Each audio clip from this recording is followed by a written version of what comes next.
Assalamualaikum warahmatullahi wabarakatuh. Kami dari kelompok 1 yang beranggotakan saya sendiri, yang Tiara Putri Dewi sebagai moderator, Nabila Maharani sebagai pembaca materi, Nanda Novarina sebagai pembaca materi, dan Silvi Yuniarni sebagai pembaca materi. Adapun dua materi yang akan kami sampaikan ialah mengenai yang pertama, mengenai akuntansi pajak atas liabilitas jangka pendek dan liabilitas jangka panjang. Lalu yang kedua mengenai akuntansi pajak atas pendapatan.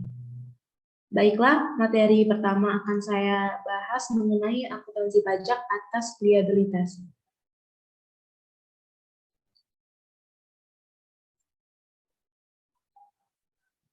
Pertama, kita akan membahas tentang pengertian liabilitas terlebih dahulu.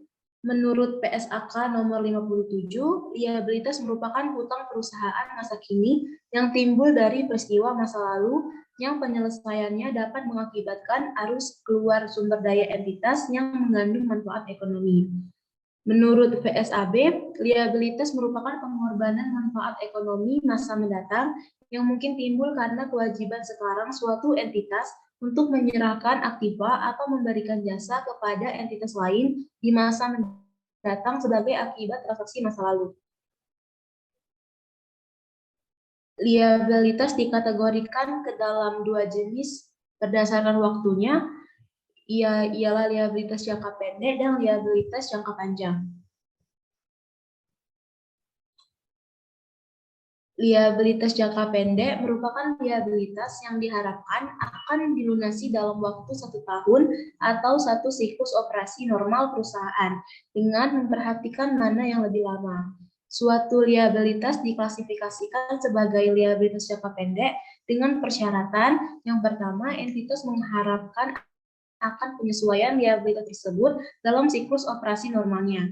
Yang kedua, entitas memiliki liabilitas tersebut untuk tujuan diperdagangkan. Yang ketiga, liabilitas tersebut jatuh tempo untuk diselesaikan dalam jangka waktu 12 bulan setelah periode laporan. Yang kedua, liabilitas jangka panjang merupakan liabilitas yang jatuh tempohnya lebih dari 1 tahun buku dan sumber pembayarannya tidak diambil dari aktiva lancar. Liabilitas jangka panjang biasanya dicatat berdasarkan perjanjian kredit yang meliputi jumlah pinjaman yang disetujui, tingkat atau suku bunga, angsuran dan tanggal jatuh tempo, barang jaminan, sifat dan luasnya ikatan yang ada seperti akumulasi dana untuk pembayaran kembali pinjaman, pembatasan atas modal kerja, dan pembagian dividen serta ikatan lainnya. Selanjutnya, liabilitas dapat ditinjau dari sudut nilai yang akan dibahas oleh Nabila Maharani.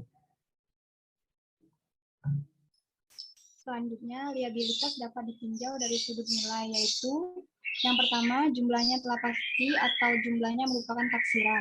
Pada umumnya, utang perusahaan tergolong pada kelompok ini, karena jumlah serta statusnya telah ditetapkan dalam perjanjian. Contoh, utang dagang, wesel bayar, dan sebagainya. Yang kedua, status liabilitasnya lebih pasti. Tetap kepastian yang menimbulkan liabilitas sangat beruntung pada peristiwa masa datang. Selanjutnya, ada beberapa akun yang termasuk di liabilitas jangka pendek. Yang pertama, utang dagang. Utang dagang sebagai liabilitas jangka pendek terjadi akibat kegiatan usaha perusahaan secara normal.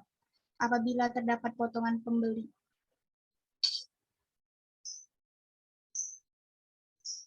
Selanjutnya, ada beberapa akun yang termasuk liabilitas jangka pendek. Yang pertama, utang dagang. Utang dagang sebagai liabilitas jangka pendek terjadi akibat kegiatan usaha perusahaan secara normal. Apabila terdapat potongan pembelian secara tunai, maka utang dagang harus dilaporkan sebesar jumlah utang dagang setelah dikurangi potongan tunai. Berikut contoh kasusnya.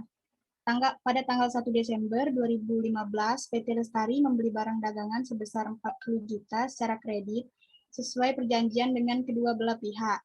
Hutang tersebut berjangka 90 hari dengan bunga 30% per tahun. Susunlah ayat jurnal yang diperlukan.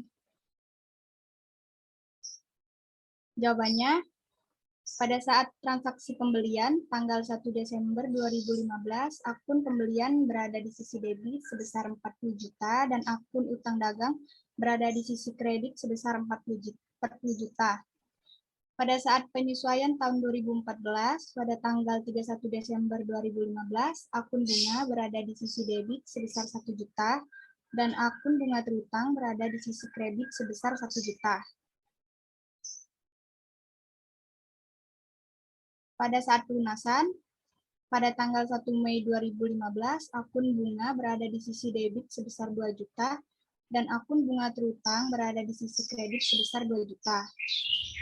Untuk tanggal 1 Maret 2015, akun utang dagang berada di sisi debit sebesar 40 juta, akun bunga terutang berada di sisi debit sebesar 3 juta, dan akun kas dan barang berada di sisi kredit sebesar 43 juta.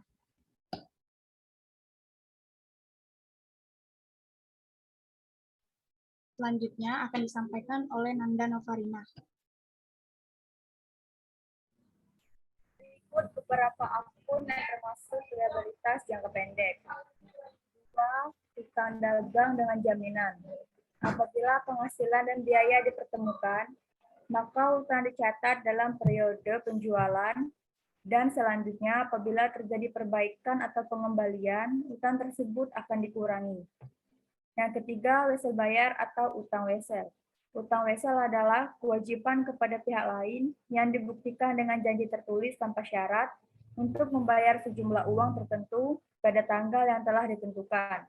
Yang keempat, utang dividen. Utang dividen terjadi apabila perusahaan melakukan pembagian laba atas pembayaran. Dividen mengandung konsekuensi bagi pihak pemberi hasil untuk memotong pajak penghasilan pasal 23. Selanjutnya, liabilitas jangka panjang. A. Utang obligasi. Utang obligasi yaitu surat pengakuan hutang jangka panjang yang akan dibayar pada tanggal tertentu. B. Dana pensiun yang dikelola sendiri. Dana pensiun yaitu kewajiban yang harus dilaksanakan pada saat pegawainya mulai pensiun. Baiklah, mungkin itu saja materi yang bisa kami sampaikan. Mohon maaf jika ada kesalahan yang disengaja maupun tidak sengaja. Kepada Allah kami mohon ampun. Wassalamualaikum warahmatullahi wabarakatuh.